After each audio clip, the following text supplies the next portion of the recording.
I'm doing the schizophrenia Right. because in my whole life I have seen many people. They tell me, do you hear the sound? But to me, nothing. But in our belief, because we have such thing called the month. Whole month is given to the ghost, and the ghost is wandering around. So we have evidence that people, because of the prayer, and they don't respect, so they give a kick to the altar. And the next few days, they are not in the normal cell.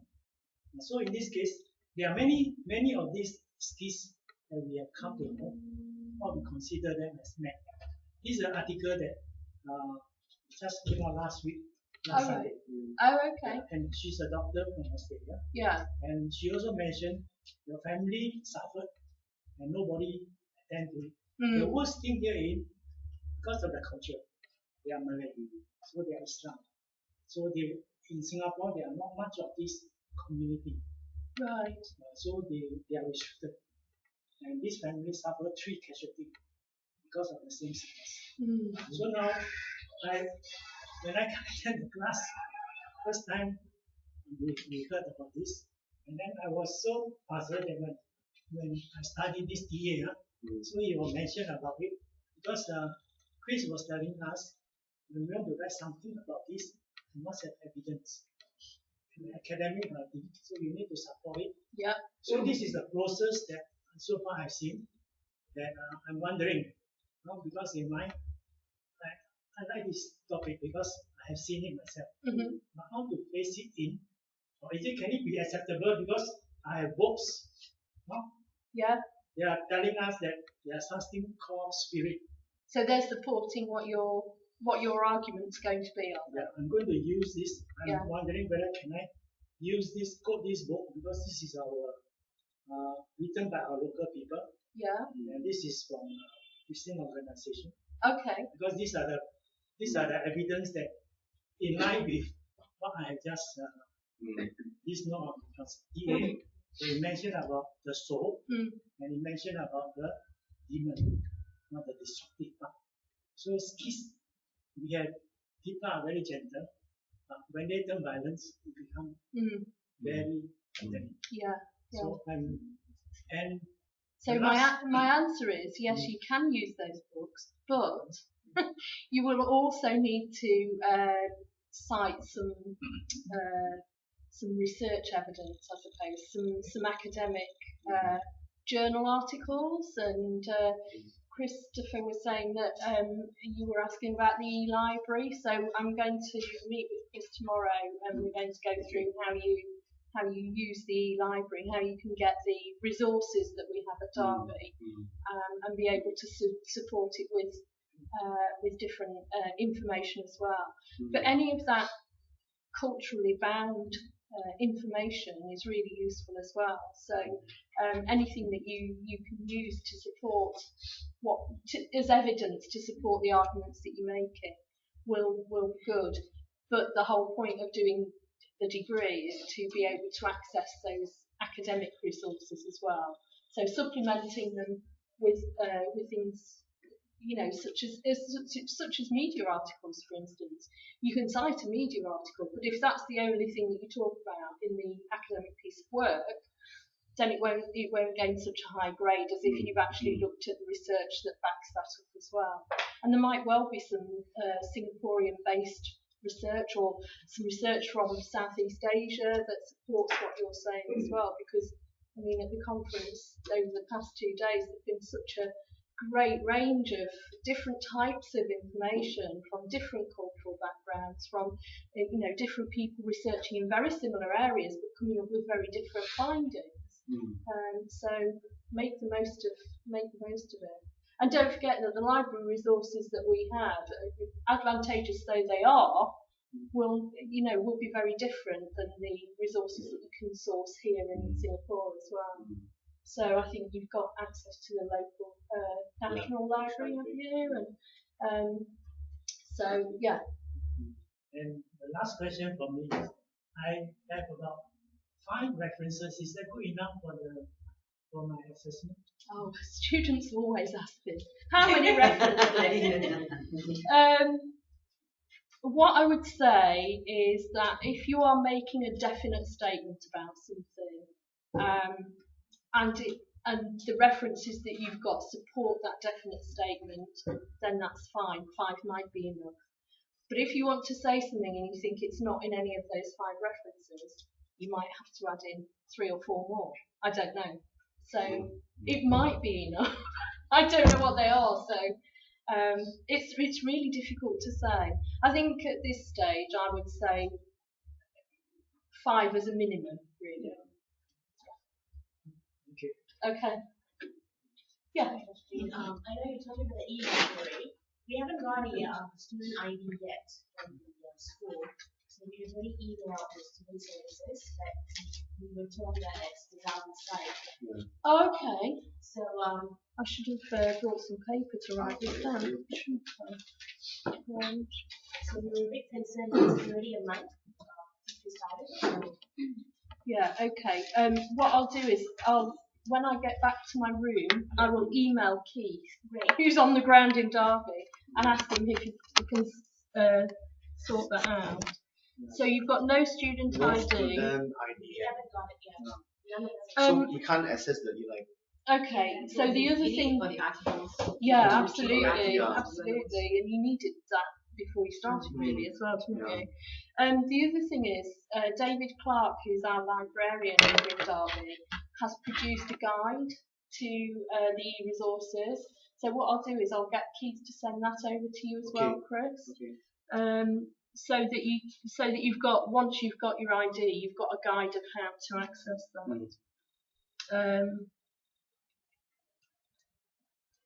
And I don't know, maybe we'll talk about deadlines and how we can work around this Yeah, issue, yeah. having not had access to what you need so far as well. So there might be a little bit of flexibility in that, as long as Christopher's not on holiday and can mark them.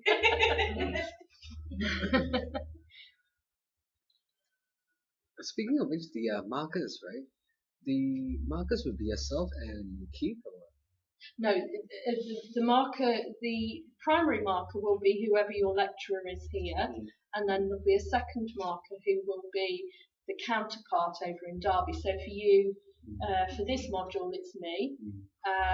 For family health, it will be, is it Chris Daniel. Barnes and Daniel? Daniel And for addictive behaviours, it will be Keith and whoever teaches it here. and Prem. Prem. Okay. So Prem and Keith, Daniel and Chris, and our Chris over in Derby, Yeah. and Chris and me. Jane. And what is your I mean, there's a rubrics, right? But what is your ideal take for a good grade? Okay. That's something that I can tell you because I've just marked all of the Derby submissions. Oh. So I had 60 students on the module in Derby. So I've just marked 120 pieces of work. So, which is why I look so haggard. I'm only 23 really.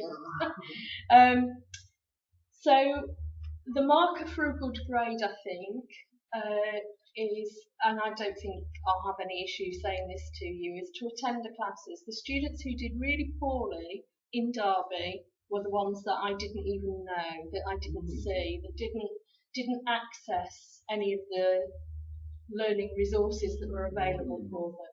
So in the first instance, it's about reading, and if you don't understand, ask. If there's anything that Chris talks about that you're not sure about, and Chris can't answer immediately, he can ask me, and or you can email me direct, or so there are lots of routes to being able to gain that information.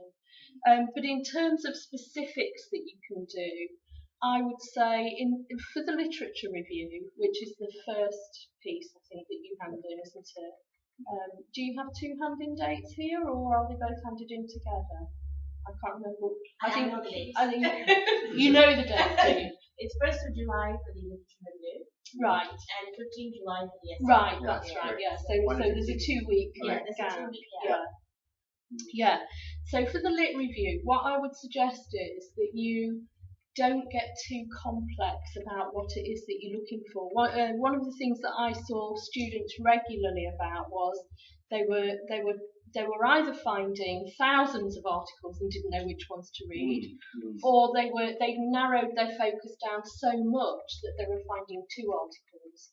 So then it was a matter of expanding out. So what I would suggest is that you decide on the client group that you want to look at, first of all, and then and the topic area that you want to look at, and then start to search, maybe through Google Scholar, because you'll have access to that immediately, and then later on when you've got your student ID you can search through the electronic resources we have in Derby.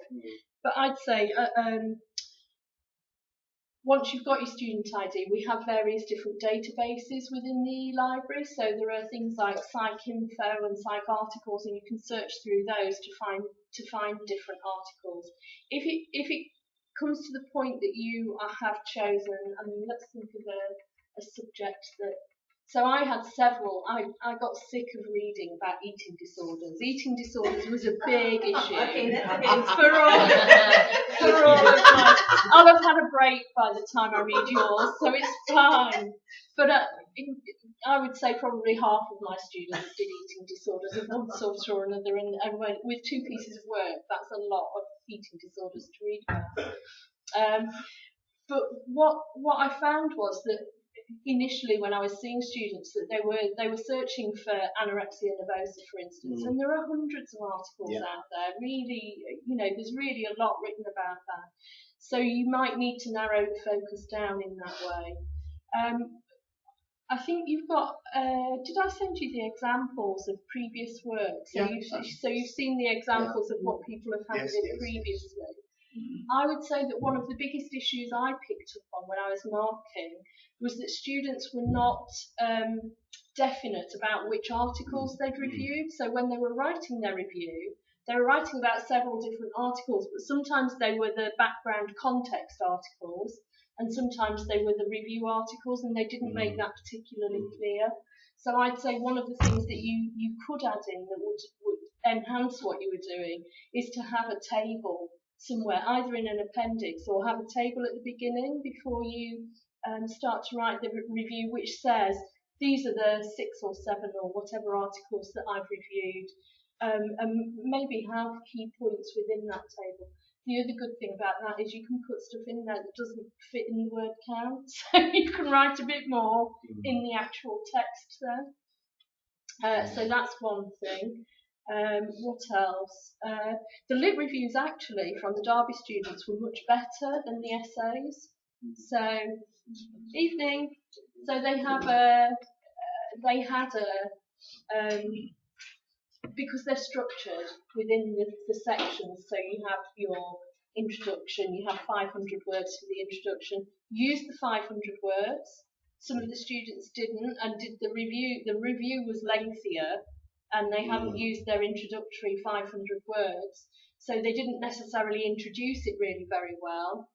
And then they waffled on, as the saying goes in England. I don't know if you know what that means. They had lots of detail in there that they didn't need really.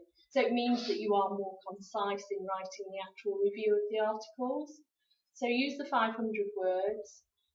Introduce the topic area, introduce the client group, and introduce the psychological needs. I think were the 3 things that you're guided to put into that introduction. Have some background context in there. One of the questions that I kept getting asked was, could students put other information into the introduction? And yes, absolutely. If there are references that you want to use as a background, if there is a key article in the background that you want to use, put that in as well. As I say, the lit reviews were quite a bit better than the essays for the students. So they talked about things like they compared the methodologies across the different articles. They compared the findings.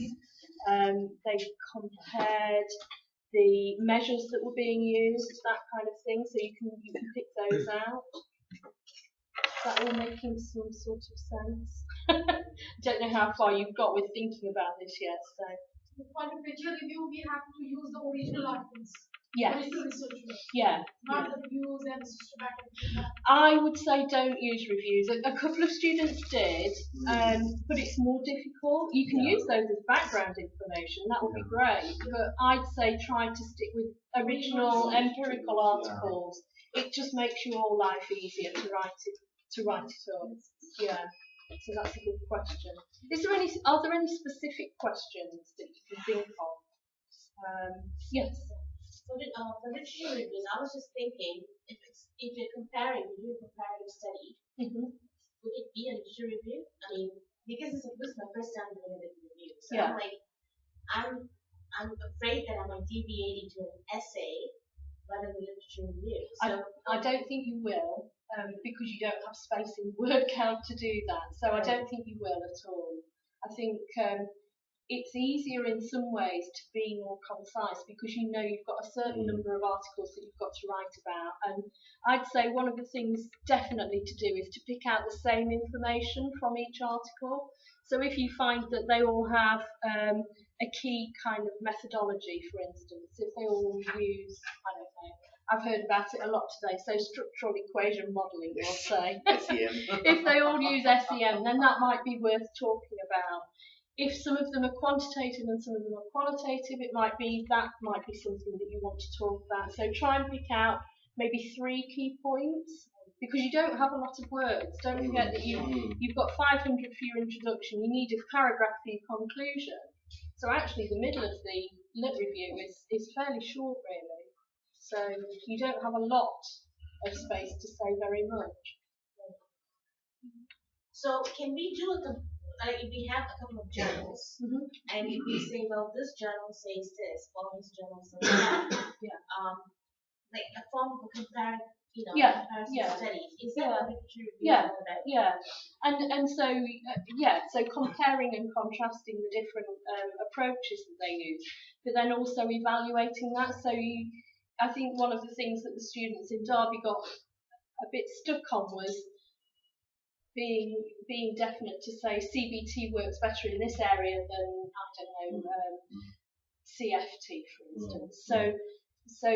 But your articles will demonstrate that. You'll support that with the articles that you've chosen. So one of the things that they compared a lot in terms of anorexia and other eating disorders, actually, but most of them were about anorexia nervosa. One of the things they compared a lot was CBT versus family therapy, because one of them seems to work on a more group-based level and one of them on an individual-based level, so it was easy to see the differences there. So what I'd suggest is, whatever area you choose to look at, choose therapeutic approaches that are quite different, because that's easier then to pick out the contrasts and the differences and how they might be similar in some ways. So, for example, if you talk about MDRT and MI, motivational interview adolescents, can we stop there, or do we have to say, but there are 2 other interventions? No, you can stop there. You can stop there. Yeah. So as long as you've got 2 in there, that's fine. And actually, you haven't. A couple of students did 3, included 3 different approaches or interventions, but the reviews didn't work as well because there's too much to say then, and you can't go into it enough depth. So I'd say only include 2 therapeutic approaches or 2 interventions with the client group, because it's easier for you to write about then as well. Yeah. And it does work better that way, because it's just comparing one against the other.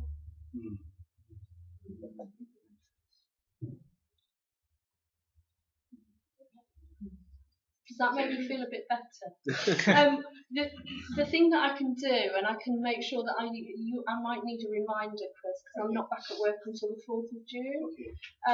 But the thing that I can do is, a lot of these questions are questions that came with the students in Derby. And since we've already been through this, and actually I've seen that coming out the other end, they've come out with some good grades. I think the average overall on the module was 62%, which for a 3rd year module that's big, that covers a whole range of abilities, that's a good grade for a 3rd year module. So with 2 pieces of coursework, and everybody panicking because they've never written a lit review before.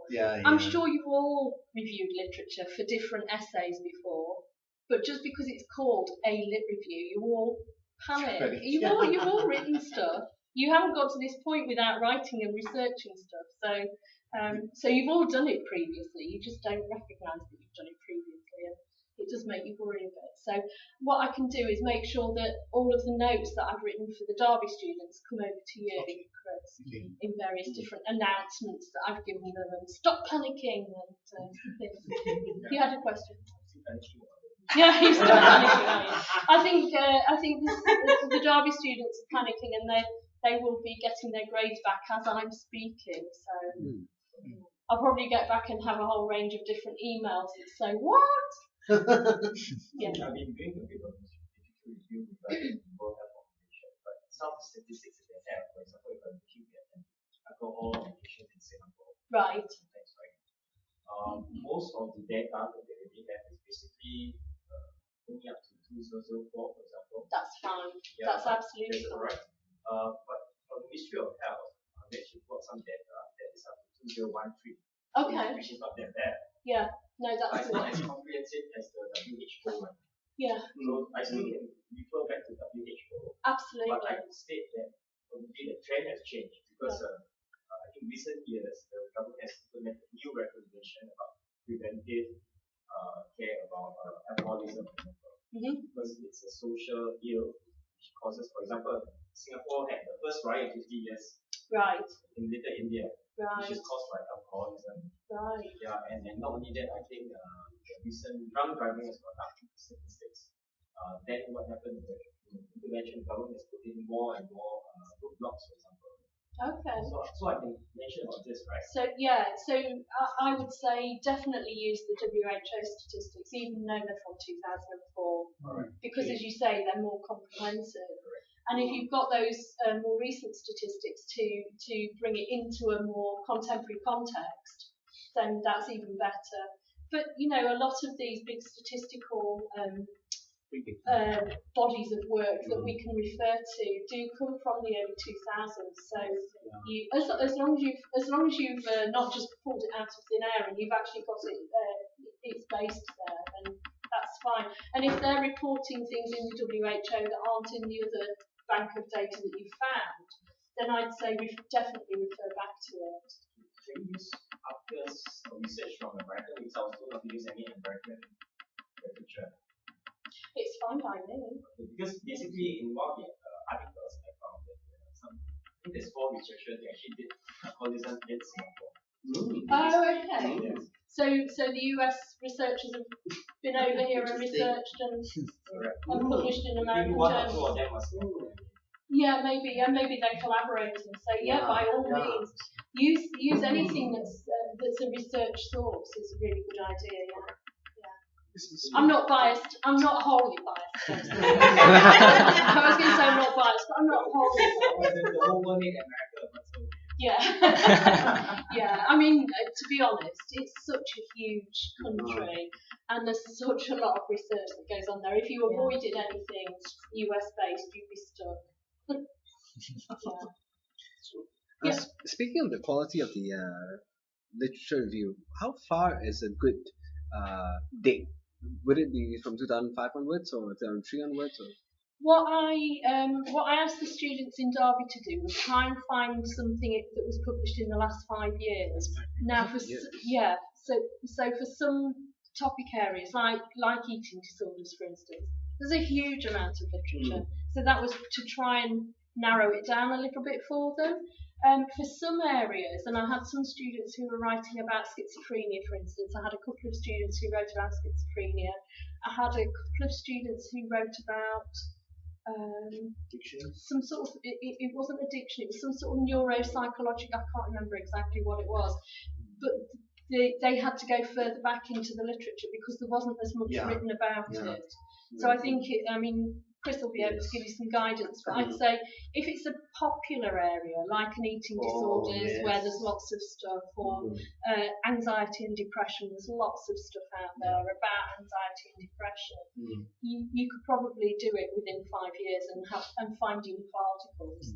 If it's a different client group, for instance, so it might be older people and anxiety and depression, you might not find as much written about it, so you might have to go further back. And expanding on perhaps on a local context, because lesser is available. So 2004, 2003, how would that? That's absolutely fine. And really, it was just to narrow down the number of articles that people were coming back with, because then they were overwhelmed by how much information they got. But if you're looking at a topic area that's fairly well researched everywhere else, but not very well researched in Singapore, for instance, then you might need to go further back. That's fine. It's just to give that more contemporary feel. So I didn't want the students in Derby to be coming back to me with things from 1987 or something like that and saying this is contemporary literature, contemporary research, which I have to say one of them did. One of them that I didn't know the name of, so you obviously haven't attended very well. So I think it. If you start to look and you're not too sure, then have a chat with Chris just to give you some guidance. But that's absolutely fine. And written in the local lingo, how would it be perceived? What do you mean? For example, there was the first question was like written in the local lingo where about the Chinese 7 month. Okay. The context. So Context. So if it's something that you think a wider audience, so think about it as if you are writing this for me. For instance. So if it's something that you think I might not quite understand, or it might not be obvious what it is, as much of psychology is actually, there's a lot of jargon in there, isn't there, and a lot of words that need some definition. Just put a brief definition in for, so if it's a word that there were for the conference, there were a couple of abstracts that I reviewed which had a word in. And I thought, well, I've read this twice now, so it obviously means something important in the context of depression, for instance. But I didn't know the word, so I had to Google it to find out what it meant. And then the third abstract that I read had actually put a definition in, so it was actually there then. So I think it's about defining. So if it's a word that you think is specific to a cultural context that I might not be familiar with, then Are they allowed to put a footnote? You could put a footnote, although you probably wouldn't need to say that much, but you could put it in a footnote, by all means. And that won't be counted as an additional word count, right? No. As long as you don't have 50 footnotes. If it's just one, I won't count it. If it's 50, I might have to start adding them in. Even the table which you mentioned earlier is not part of the word count, right? No. No.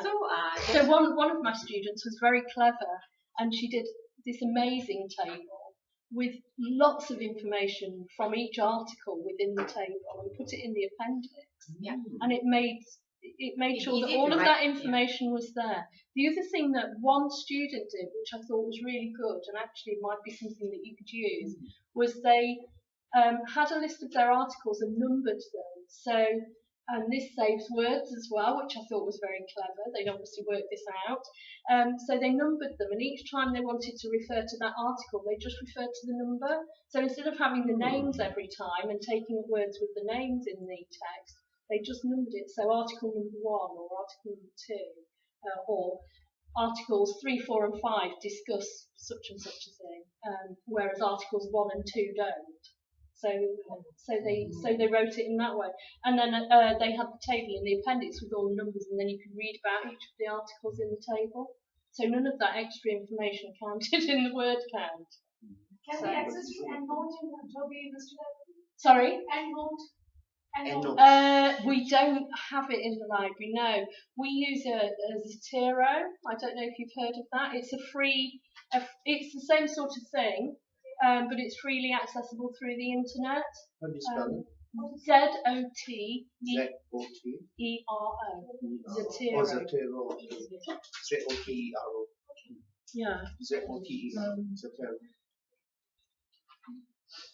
We also have one of our PhD students wrote a guide to Zotero, so I've just written myself a note to see if I can access that from Mike and send it through to you as well, just in case.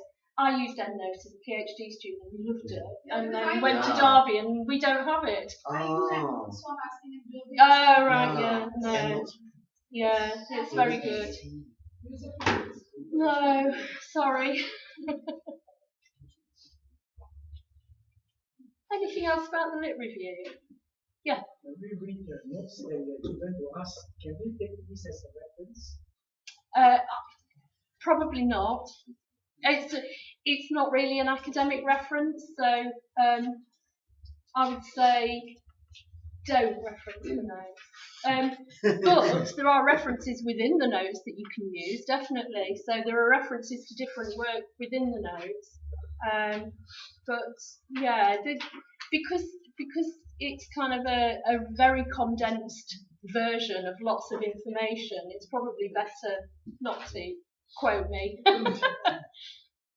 Jane, Yes. just a question, because I just want to know if there's any standard font size, paragraphing, all these things, because I mean, if you don't have a standard, do you have any standards for us, like font size chart, all these things, the body text, all the like New Roman Times or whatever.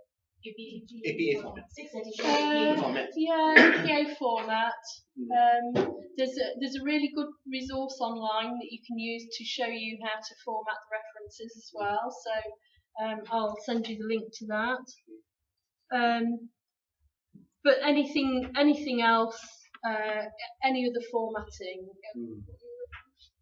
I don't mind really. I mean, I don't know if you have any preferences at all, Chris, but That's how they really have preference. So I think, I mean, we've said when we used to get stuff in on paper, when people were handing coursework in on paper, we used to say double line spaced, Times New Roman, font size 12 and that kind of thing. But when you read it online, it all comes through as the same format anyway, so it doesn't really matter how you input it, because what we see is always the same thing. So. And are you all familiar with Turnitin and things like that? So how you submit the work online, or? Oh, they'll be submitting hard copy. Oh, okay. Oh, okay. So Chris might have, if he's got hard copy, he might have a preference for how it's formatted. He's a nice guy. Yeah. Okay. Easy for no me. preference. Sorry, Dr. Nick, one last question. With regards to in-text citations, if it's not like, for example, when you use Albert Bandura's social learning theory and you have to put it as in-text citation, that was like 1977, 75 when Bandura created this. That's fine, isn't it? That's absolutely fine. Yeah, because it's going back to that classic work, isn't it? So, and if you were talking about social learning theory and didn't reference Bandura, I'd be quite concerned. So I think you do need to. Although he has written some more recent work as well, I heard. Yeah. So I don't know how recent it was, but yeah, going back to those classic studies, I think is really important because it shows your breadth of knowledge as well. So. Sorry, are you able to send us the table, like how you want to do? I think there is one on one of the pieces of work that that's one of the examples on the resource page. No, the table which you mentioned earlier, that one of the students. Oh right, the more recent one. I can ask her. Yeah, I'll ask her if she'll mind if I send it round. Yeah. Okay. Can you have access to the PubMed or Medline in the Derby libraries? PubMed research database. We have one. I'm not sure which one we have, but PubMed. yeah, I think when you get onto the library, there's a whole range of different databases that we have, and I'm not sure whether PubMed's one of them. University sometimes PubMed is not there. Yeah, I would need to check that. But if it's not there, they won't buy us it. They're trying to cut the budget, so they're not going to buy any extra stuff. Publications.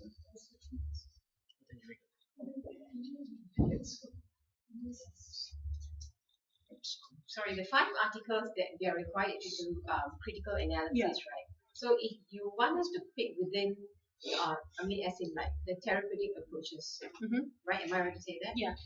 So that's within the 5 articles. Yeah. So when you mean 3 methods, so as in like so you might have 3 articles about CBT and you might have 2 about family therapy. So what's the similarities and like Okay. And it might be that you a lot of the students discuss the similarities between the 3 CBT articles, for instance, and then the 2 family therapy articles, and then what they did was in the conclusion paragraph brought them together to say CBT does this, family therapy does this. Neither of them address this particular issue, so this might be an advantage, for future research. So if you point towards that future research as well. So make a suggestion of what you think should be done next. So like treatment process, like assertive community treatment, individual psychological therapy, does it fall under this category? Yeah. So, what we guided the students to do over the last 2 years that we've run the module is to try and stay within the bounds of what we discuss within the lectures. This is from the Western world. Because that's what we've taught them, and for some of our students, they find it difficult to go beyond that. But certainly, if there are therapeutic approaches that are used here in Singapore or in the Asian community more widely, then absolutely use those, because the whole point of this is to bring it into your context really.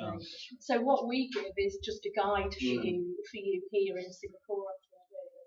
So, and it'll be more interesting for me to read about as well, because I've read 60 UK-based ones. I want a few more different viewpoints. Absolutely. So because there might well be different therapeutic approaches here that might be based on ones that we teach, but might be much more successful or much more popular because of the cultural differences, or might be easier to administer with people who are different ethnicities, for instance. So I think that's really important. This is about bringing all of this information into Singapore and making it relevant to you. Sorry for the question. For the digital review, right? Do you have to input some courses of the topic that you choose for, like the theory and theories, like logical theories, disease or psychology theories? It would be a good idea to refer to those, although you don't have a lot of space, so you might not be able to say a lot about them. But if there's a particular biological underpinning, for instance, so we talked about schizophrenia earlier, and there might be some biological knowledge there, then by all means, a couple of sentences maybe will be enough. You won't have lots of space to talk about all of that. You have a bit more space in the essay for that. So. Is everybody okay now? Do you all feel a slight bit better about the lit reviews? I've had all of these worries over the last few weeks over in England, so I know exactly where you're coming from. And also because this is your one of your first modules as well, isn't it? So the students that I've been teaching have had 2 years worth of teaching before they got to this point. So they want to ace the Heimer. You've got to beat the English students at the average for the module. Sorry, one last question. About the research article, so it's like a worldwide one, right? That doesn't must be Singapore context or can be other countries. It can be other countries if you want it to be. No, that's fine. That's fine. As long as it's relevant to what your interests are, and it fits with what you want to do, then that's fine. It's the guidelines that we give you are guidelines. They're not rules or regulations or things that you'll be marked down on if you don't do them. But they're guidelines for you to if you're struggling, then you can think, well, I've got this boundary, so I'll work within that. I'm not. But the whole point of guidelines is that you kind of break those, break through them a little bit. So once you've started to gain confidence, you'll feel a bit better. Once you've had one piece of work back marked, you'll start to feel better about it. It's just really worrying when you're just starting out, isn't it? It's because you don't know what's expected of you. This is a new course. It's a whole new world for Christopher. Yes. It's and for all of you, you've all been doing lots of other interesting things, and then you're all coming together to do this. So, yeah. But just use the lecturers that you've got here as much as possible. Ask them as many questions as you can. Chris is probably cursing me now. But and if they don't know the answers, because we're new to working together as well, aren't we? If they don't know the answers, they'll just come to us and we can discuss what's the best way to go.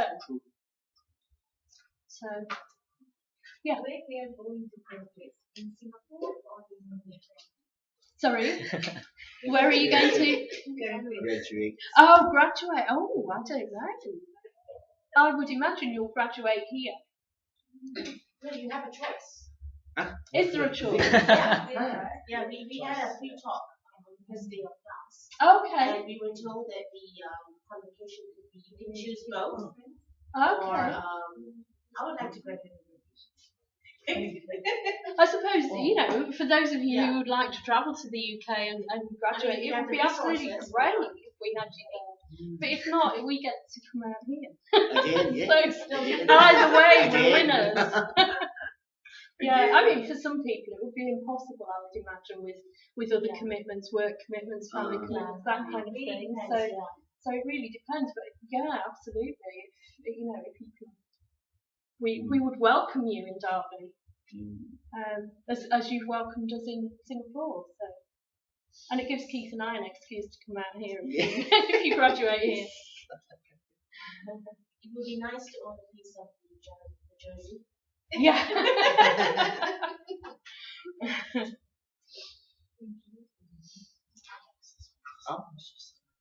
Is that everybody's questions answered? For now. University having any time to start master's courses? Well, funnily enough, I'm supposed to be talking to Samuel about that tomorrow. I know there are there is interest. He's already said, so we're going to discuss how we might do that. Okay. Health psychology. Yeah. For those of you who were a bit late coming in, there are pins and pens and pens for you all. Over on the table there. There are more pens in the bag at the front here if you want them. Thank you so much. That's okay. Jane, can you write your email here for them? They've got it on the back. Got it already, yeah? Okay. Okay. On the card. Okay. Sorry, are you okay? Absolutely. Yeah. We wouldn't bother you unnecessarily, but No. Actually, she mentioned 3 points for high five. Yeah. Introduce your client, introduce your psychological needs. What's the one more? Profile. Profile. PPT. The profile. The psychological needs. The profile is the client group. and the other one? Sorry, Dr. Jill, one more question. So mementos like jerseys or whatever, if we don't have the resources to travel to Derby, is it a possibility for us to So, because we have University of Derby hoodies, they are. Yeah, hoodies, yeah. So, I don't see why not. I don't see why we couldn't bring some over or send some over.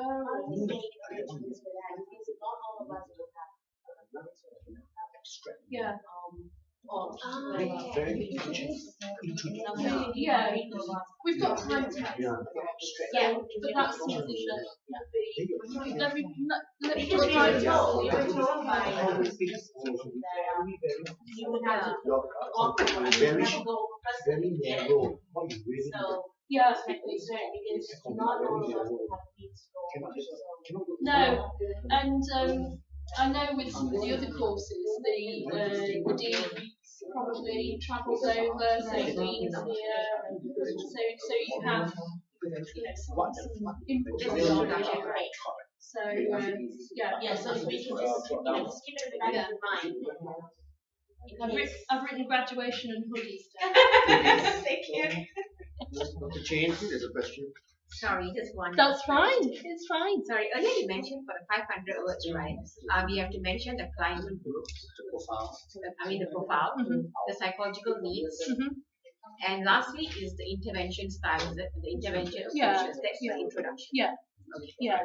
So if you're saying that you're looking at, I don't know, older people with anorexia, for instance, and you're going to, the two interventions that you're looking at are CBT and family therapy. So, family therapy might not be relevant for an older person, I don't know, or it might be because they might have gone back to live with their children. So those kinds of things are the things that you put in the introduction. Shall I? Sorry, I've just thought of one thing. Hold that thought, don't lose it. One thing that I did notice across the majority of the students in the UK was that they didn't, when they wrote the focus of how they found their articles. So there's a particular part of the lit review where it says that you talk about the focus of what your search strategy was. So they wrote about their search strategy, they said what keywords they used, they said what databases, or a lot of them just used Google Scholar. So they looked at how they actually searched. They said about that. They didn't say how many articles came back in the initial kind of look through. They didn't say how they narrowed it down. They didn't say how many, most of them didn't say how many articles they ended up reviewing. So some of the time I had to guess that it was 5 or 6. So those details are things that in that just that brief sort of focus bit at the end of the introduction and before you actually go into reviewing the articles, I think it's really important to say how many articles you've reviewed, because if you've only reviewed 4, but I'm thinking you've reviewed 6, that's not very well written. So saying how many you've reviewed is quite useful. But also you might want to say how many you started out with. So you put in your keywords of, I don't know, anorexia, AN might be another one that you put in, or eating or eating behaviours. So those might be the key words. But how many articles come back from that first search? And it might be 365 and you narrow it down to 5, but the students didn't really tell me how they got to that 5. So, I mean, you haven't got space to go into a lot of depth, but I think for all of them, I actually commented on that. So it would be nice to see how you got to the position you ended up with. So just these were my keywords. This was the number of articles that came back, and out of those, these 5 were chosen because of. So it's just 2 sentences really.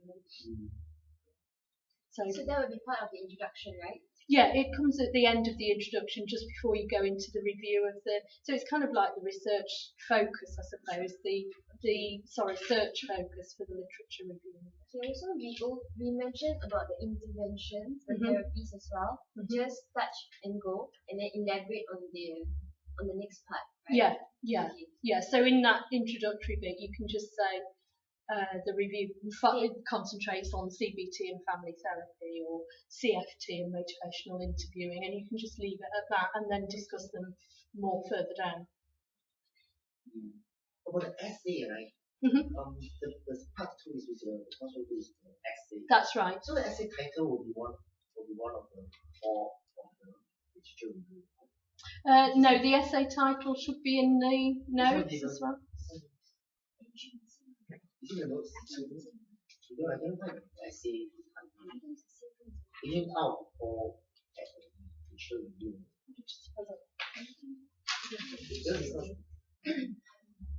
Put my other glasses on. Can't see with those. Sorry? Would the literature review be the same? The literature review. Oh, so that's the essay question. Yeah. So yes, you write your own title for the literature review. That's it.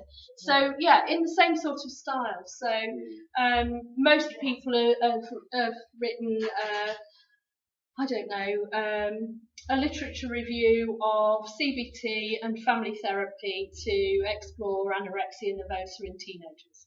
Would be a similar kind of title. So name your interventions in the title, say that it's a literature review, and name your client group. Is probably the easiest way to think about it. Yeah. It could be the same topic, right? Your literature review and what you can write on the same. It can be. 1 and 2. Yeah, it can be. It's easier if you do it in different areas. Some students did do it in the same area but did different client groups. So the main difference has to be the client group. So some students wrote about depression in both pieces, but for one they'd written about depression in male teenagers, I think. So they narrowed it right down. And in the essay, they talked about depression in older adults. So it was a different kind of focus for the way that depression was looked at and researched. It just means that you're less likely to replicate your work twice. Yeah. Just for this one, okay, for the literature, for this essay, if for the first part I'm doing is schizophrenics, but it's considered our team is using PTSD induced schizophrenics. Okay. So for this essay, I will use schizophrenic due to child trauma. Okay. That will be easy. Is it okay with that? They might end up being quite similar, because you're looking at schizophrenia in both of them. Will there be enough difference between childhood trauma and? The PTSD I doing is that because it's a working adult. He was traumatized by attacked by people like beat up and slashed. Okay. And then the other one is a child doing some sort of child abuse or age profile is different. Yeah. I think what I'd say in that is just be careful, and if you find that they are becoming too similar, then you might need to make a change. But until you've started it, I don't think you will know. So have a look and see if they're coming up with. I suppose the guideline is if you're finding very different literature for both, then that will give you an idea of whether you're going to be able to say anything's different in both pieces. Sometimes it's my experience, we put in picture, you put data extraction. We make a data extraction table. And then we do the picture. What is the measure? What is the sample size? Then we get an idea what the pain and pattern is. And one of the things that you can do in a small group, we couldn't do it with 60 students, is you can help each other with ideas and reading and that kind of, because you're not in competition with one another, and you might well be, one of you might be writing about depression in older adults, and the other one for the lit review, somebody else might be doing it for their essay. So finding that you're sharing readings, it just gives you a broader idea of what you're doing as well. So I'd say, use each other as much as possible.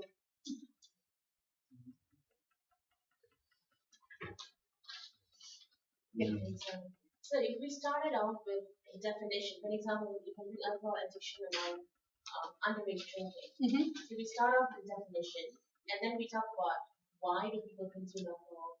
That will not be a literature review, it will be an essay, right? Yeah. The wrong track. But why do people consume? Why do teenagers or whatever age group you want to look at consume alcohol? Could be the question that you think about when you're looking for literature, and that could guide the reading of the articles that you find. So the literature review will be the review of those articles, but the stimulus for finding them will be the questions you're asking. Just to follow on your lead. Sorry. Just follow a lead on the question she asked. For example, I did some research already. So I can just ask the same question: what is the social ills of alcoholism in Singapore? Yeah. Then I fill up articles and comment on those articles, and I then comment what they did not cover. Yeah. Right? Yeah. So and is it that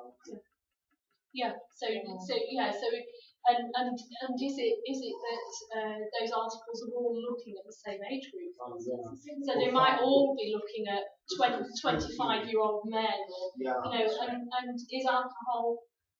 Do the stats support the fact that that is the most likely group to be addicted to alcohol, or is it that the stats are showing that actually it's much more of a problem for people who are in their 40s and have lots of work pressures and that kind of thing?